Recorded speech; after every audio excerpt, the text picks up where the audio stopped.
The young brother-in-law. In bad terms with my husband's young brother over something or situation he created. Story time.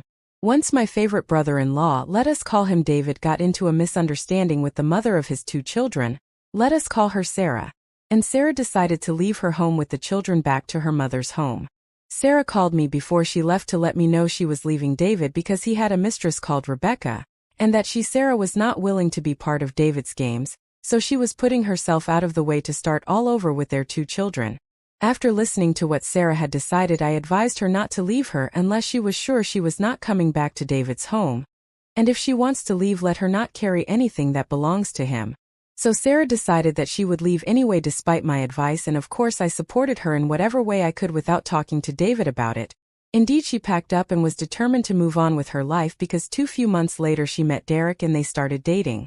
2 months after Sarah left David's house, I received a phone call from David claiming that he really needed to talk to me about Sarah, and he wanted me to help him resolve issues with the mother of his children. I stupidly agreed to mediate so that Sarah can go back to the father of her children. When I got off the phone with David, I scheduled to meet Sarah so that I can hear what she has to say about getting back together with the father of her children, what her demands were in case they get back together, and if she was willing to let go of her relationship with Derek. Sarah agreed to meet me so we could discuss the way forward with things between her, David, and Derek. After a lot had been said on the things David had done to her, she agreed to meet up with him, that way they could discuss the way forward. When I left, I called David and told him Sarah had agreed to meet something he was grateful for, and he will do anything to have her back. 2 days after my meeting with Sarah, I invited David and Sarah to my house for lunch, that way we could have a deeper conversation with minimal interruptions. The discussion was fruitful. David promised to do better as a husband and father to his children, stay faithful to only Sarah, make it official, wedding, and end things with his mistress Rebecca. Sarah also promised to be a better wife and end her relationship with Derek, something that made me happy, feeling that my efforts for the dialogue had brought some calm and unity. Promised David and Sarah to keep checking on them, so as to figure out a way of improving their relationship, plus anything I could help with. Everything was going as discussed. David went to visit Sarah's paternal parents to request that he come and perform marriage rites.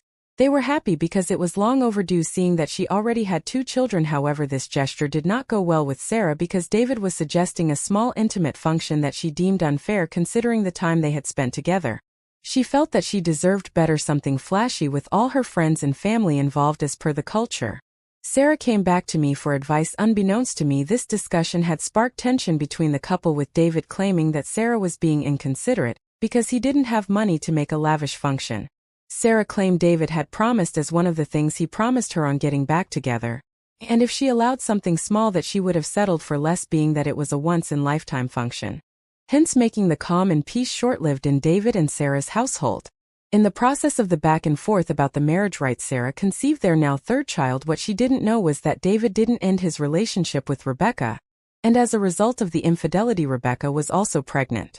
Rebecca was willing to be David's 2nd wife because she had once contacted Sarah to assure her that she would always make sure David performed his role as a husband and father to Sarah if she allowed him take a 2nd wife.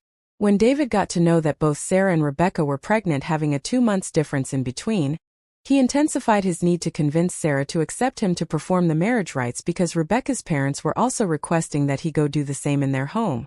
Sarah refused to agree to his demand, sticking to her need for a big lavish wedding. This didn't sit well with David's family. David's family, which is also my husband's family, came together and planned a secret wedding between him and Rebecca, citing that since Sarah had refused to accept the small intimate wedding, she was being selfish and inconsiderate. That way all that was about to happen to her was all her fault. When this news got to my ears, I immediately confronted both David and my husband, telling them that what they were about to do was not fair. My husband looked me straight in the eyes and said to me that he will support his brother no matter what, so I should sit it out. And when I talked to David, I asked him why he got me entangled in all his stupid relationship drama, if he was not willing to go through with the things he promised Sarah. Rebecca and David went through with their secret intimate wedding. He went back home to Sarah like nothing happened, slept in the same bed with her. Meanwhile, Sarah kept me posted on all developments, and since it was now done, I advised her to focus making sure she was fine so she can carry her pregnancy to term. Sarah gave birth to a baby girl. Those were now 2 children between her and David. 2 months later, Rebecca also put to bed, giving David another baby girl. While all this was happening, the tension between Sarah and David got intense. Sarah decided to go back to her mother's home again, even when I advised her not to if she was not ready to go through with it till the end, but all that fell on deaf ears, and again all I was left with was to support her. The children the best way I could, of course, coupled with a few mutual friends. Life was okay, not without challenges, but okay. Sarah and her children were taken care of, but of course not by David, because he claimed if she needed his help she had to go back to him, something Sarah was first not agreeing to, but I guess as the year went by she probably felt the need to reconcile with the father of her children. They started having a secret rendezvous because Sarah thought that if she came to us, friends, we would criticize her for going back to someone she had vowed not to entertain. Then the final blow came when David collided with mutual friends who had gone to visit his child at school, of course with Sarah's request. David confronted them, claiming that Sarah's friends were the reason she is refusing to go back to her home, because they were enabling her, which we think he meant because we were supporting her financially and emotionally. It was very bad because they almost exchanged blows. Nothing came from a bad place, all everyone wanted was to help, and when I got wind of it having been played by both Sarah and her husband, I called her so we could directly tell her that she didn't have to sneak around with her baby daddy. She was old enough to make decisions and should feel free to stay where she found peace. After that conversation we never heard from Sarah. All we know is she went back to David and that my brother-in-law David has opened war with me, which sometimes bothers me because I was minding my own business when they came to me for advice. Lately, because of how things turned out between me, David and Sarah, I have decided that I will never meddle in people's relationships, since at the end of the day, you are the enemy.